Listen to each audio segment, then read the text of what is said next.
ఎక్కడి నుంచి వస్తున్నారన్న? మేడ్చల్ నుంచనా? మేడ్చల్ మున్సిపల్. ఎట్లా నడుస్తుంది ప్రచారం? బీజేపీ ఒకటే ప్రచారం చేస్తుంది. గ్రౌండ్లో కాంగ్రెస్ టీఆర్ఎస్ వాళ్ళు ఎవరు ప్రచారం చేయలేదు. ఈటల రాజేందర్ దాంతోనే గెలుపు ఖాయమైపోయింది. వాళ్ళు ప్రచారం చేయడానికి కూడా జంకుతున్నారు కాంగ్రెస్ బీఆర్ఎస్ నాయకులు. ఇప్పుడు ఈటల రాజేందర్ మల్కాజ్గిరి లోకల్ వ్యక్తి కాదని మాట్లాడుతున్నారు కదా.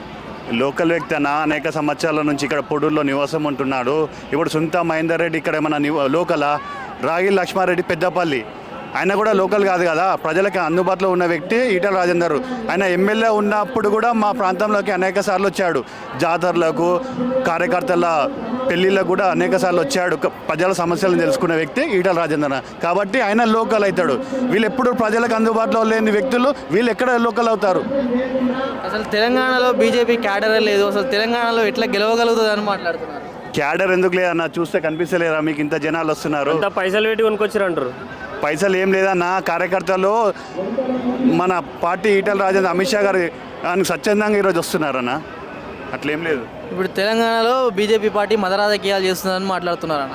మత రాజకీయాలు ఏం లేదన్న. బీజేపీ అనేది ఒకటి హిందుత్వం గురించి కొట్లాడుతుంది. వేరే పార్టీ ఎప్పుడు కూడా హిందుత్వం గురించి మాట్లాడదు కదా. అనేక సంఘటనలు జరిగినాయి. బీఆర్ఎస్ కానీ కాంగ్రెస్ కానీ ఎప్పుడైనా వచ్చి వాళ్ళు రాముని అడ్డు పెట్టుకొని ఓట్లు అడుగుతున్నారని మాట్లాడుతున్నారు. అయ్యా మేము రాముని గౌరవిస్తామన్న, తప్పు లేదల్లా. రాముని మేము దేవుడిగా పూజిస్తాం. వాళ్ళని కూడా పెట్టుకొని వాళ్ళని కూడా ప్రచారం చేయాలి. కూడా జై శ్రీరామ్ అంటాం, బీజేపీని తొక్కుతామంటారు వాళ్ళు. అంత సీన్ లేదన్న. వాళ్ళకి తొక్కడం వాళ్ళ తరం కాదు. ఎంతోమంది వచ్చారు. కేసీఆర్ పోయిండు, చంద్రబాబు పోయిండు. ఇప్పుడు ఈయన కూడా రేవంత్ రెడ్డి కూడా ఫ్యూచర్లో ఆయన ఖతం అయిపోతాడు. అక్షంతలు వంచుతుర్రు, ఓట్లు అడుగుతున్నారని మాట్లాడుతున్నాడు కేసీఆర్ గారు. అట్లేం లేదన్న. ఆ రోజు అయోధ్య నిర్మాణం జరిగిన తర్వాత ప్రారంభోత్సవం అప్పుడు ప్రతి ఒక్కరికి ఇవ్వాలని, ప్రతి ఒక్కరి ఇంటి నుంచి డబ్బులు తీసుకున్నాం కాబట్టి ప్రతి ఒక్కరికి అక్షంతలు ఇవ్వాలని ఇచ్చారు. దాంట్లో తప్పేముంది? దేశంలో బీజేపీ పార్టీ గెలవలేదు, అసలు తెలంగాణలో గెలిచి ఏం చేయగలుగుతుంది అని మాట్లాడుతున్నారు. దేశంలో గెలుస్తుంది, తెలంగాణలో కూడా అత్యధిక సీట్లు గెలుస్తుంది బీజేపీ. వేరే పార్టీలు కూడా అసలు ఉనికే లేదు అసలు వేరే పార్టీలకు. బీజేపీ పార్టీ ఎమ్మెల్యేలు 8 మంది తుప్పకాయ లేరు, వాళ్ళతోనే ఏమవుతుందని మాట్లాడుతారు. తుప్పకాయ లేదో తెలుసానా? రేపు భవిష్యత్తులో తెలుస్తుంది. 8 మందే రేపు 80 మంది అవుతారన్నా. ఎన్ని సీట్లు రావచ్చు అనుకుంటున్నావు తెలంగాణలో బీజేపీకి? 14 సీట్ల వరకు వస్తాయన్నా. రేవంత్ రెడ్డి గారి పరిపాలన ఎట్లా ఉందన్న ఈ 3 నెలల్లో? ఆయన ఏం లేదన్న పరిపాలన. గతంలో మా మల్కాజ్గిరి ఎంపీగా పనిచేశాడు, కానీ ఏ ఒక్క రోజు కూడా వచ్చిన వ్యక్తి రేవంత్ రెడ్డి కాదు. అలాంటి వ్యక్తి తెలంగాణ ప్రజలకు ఏం న్యాయం చేస్తాడన్న? ఆయన 6 గ్యారంటీలు అన్న అవి కూడా అమలు చేయలేడు. ఆయన 100 హామీలు ఇచ్చాడు, అవి కూడా నెరవేర్చలేడు. పక్క ఆయనతో కాదు అసలు పరిపాలన.